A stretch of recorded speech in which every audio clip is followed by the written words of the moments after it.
vous en voulez au management actuel de la Fédération camerounaise de football? Alors, je voulais également revenir là-dessus pour parler du président Samuel Eto'o.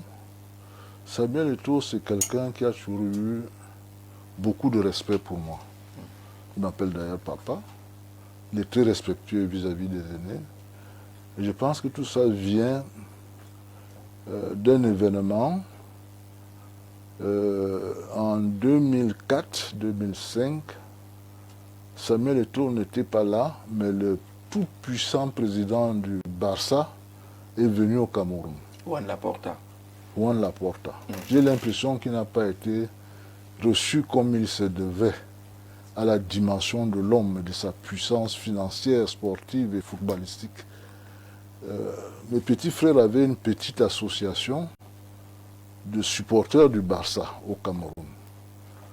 Et j'ai profité de cette occasion pour inviter donc, pour proposer à Juan Laporta de venir chez moi, à mon domicile, à Oujda, ce qu'il a accepté parce qu'il avait un fan club assez puissant. Et il a accepté l'invitation. Il était d'ailleurs accompagné d'une équipe de journalistes, journal écrit, télévision, etc. Il est venu chez moi un soir avec l'ambassadeur d'Espagne au Cameroun. Il a reçu une réception mémorable autour de la piscine avec des mets uniquement camerounais, de la musique camerounaise, des danses et tout cela, des chants en espagnol, les chants du Barça. Et il a beaucoup apprécié et Eto'o n'avait pas pu venir. Donc l'année d'après, il retourne lors d'une mission en France. Je suis dans mon hôtel. Qui m'appelle, c'est Samuel Eto'o. Il me dit, papa, j'aimerais t'inviter ce soir, qu'est-ce que tu fais? Je dis quoi? Je n'ai rien à faire particulièrement. Il est venu avec une grosse limousine, je ne sais même pas quelle marque c'était. J'étais avec une de mes sœurs qui habite à Paris. On descend, il nous attendait en bas, au hall, on va dans sa voiture. Samuel Eto'o décide de s'asseoir devant, il dit non, papa, assieds-toi derrière. Il se met à la place du copilote, et il y avait le chauffeur bien sûr. Il m'amène dans un restaurant qui n'a pas de nom. Je crois que ça devait être un club privé où se retrouve l'élite parisienne, puisqu'il reconnaît des figures de très haute personnalité. On a passé une bonne soirée, on a bien mangé. Et voilà, c'est l'homme Eto'o. Maintenant, concernant la gestion du football au Cameroun depuis qu'il est président, c'est vrai que je lui en ai voulu un peu, puisque il a eu des problèmes avec celui qui me représente aujourd'hui, Alex Ouona, qui est le président actuel exécutif de Renaissance Football Club de Ngoumou, qui a d'ailleurs eu malheureusement, par les instances disciplinaires une suspension de 10 ans. De 10 ans.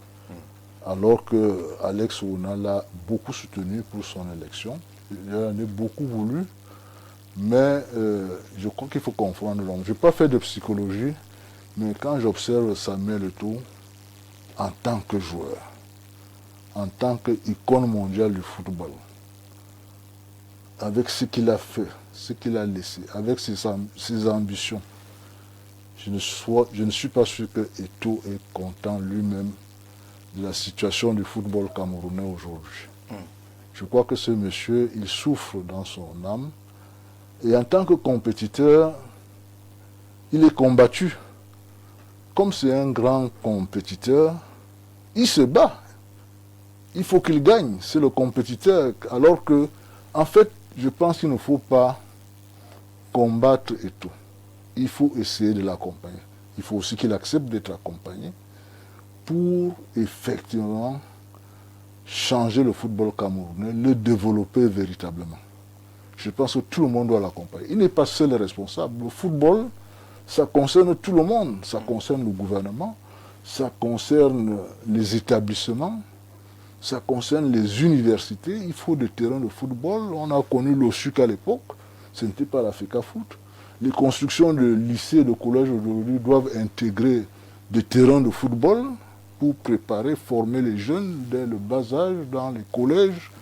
Ce n'est pas la FECAFOOT de faire ça, c'est les établissements, c'est le ministère de l'Éducation nationale. Donc, je pense qu'il faut accompagner Samuel Eto'o. Et deuxièmement, il a des ambitions. Aujourd'hui, nous savons tous que beaucoup de fédérations africaines le réclament à la tête de la CAF. Ça, ce n'est pas un secret. Et je suis sûr que Samuel Eto'o, il est dans la quarantaine aujourd'hui. Quand il se rase le matin, je suis sûr qu'il pense finir sa carrière comme président de la FIFA, pourquoi pas. Il n'a que 40 ans ou 42 ans. Tu peux être président de la FIFA à 60 ans, 70 ans, il a encore 20-30 ans. Vous lui conseilleriez quoi en ce moment pour quand même... J'ai dit donc que pour cette ambition particulièrement, il faut qu'il laisse un football qui transforme véritablement le football camerounais, parce que c'est ça qui va lui permettre de réaliser ses ambitions, parce que je pense qu'il a effectivement ses ambitions, peut-être que je me trompe, d'être un jour président de la CAF ou président de la FIFA. Moi, je dis donc qu'il faut accompagner Eto'o, il faut lui donner les moyens, il faut l'aider à mieux gérer, il faut que tout le monde fasse des efforts, les présidents de club, y compris le mien, Alex Owona, et tous les acteurs du football, que tout le monde, effectivement, qu'on se mette ensemble, qu'il y ait des états généraux du football, des états généraux, parce qu'il n'est pas seul responsable de la situation du football, il ne peut pas tout seul transformer le football. Il est un acteur important et nous devons l'accompagner. Il est aimé par une bonne partie du public camerounais, africain et même mondial. Je crois que c'est un atout. Il a un carnet d'adresses incroyable. Il peut lever des fonds et tout n'a pas... S'il veut vraiment s'y mettre, il n'a pas besoin de 5 milliards annuels pour financer le football camerounais. Il peut lever des fonds et développer le football camerounais à des niveaux incroyables. Et il est le seul à être capable de le faire aujourd'hui dans le football camerounais. Je pense que nous devons l'accompagner. Donc c'est ma position aujourd'hui. Bonsoir Jean-Jacques Zé, depuis Douala, je vous suis et j'admire l'émission. Et l'homme de ce soir, il est pardonneur, voilà, et fidèle, très bien. C'est le président national des jeunes de l'Alliance républicaine, Cissé Bamanga, qui envoie ce message. Bonsoir Jean-Jacques, je suis fier de vous. Tu nous fais voir une fois de plus ce monsieur. Si je suis ce que je suis aujourd'hui, c'est parce que ce monsieur Nguini Ifa Jean-Baptiste est pour moi un modèle.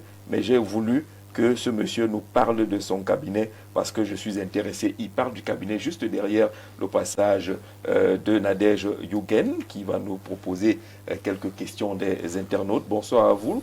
La parole, je suis de la Mefoua Kono. Monsieur Nguinefa est mon frère, mais il n'a rien fait pour nous en tant qu'élite, en tant que Séraphine de Nkong. Ah bon? Vous n'avez rien fait.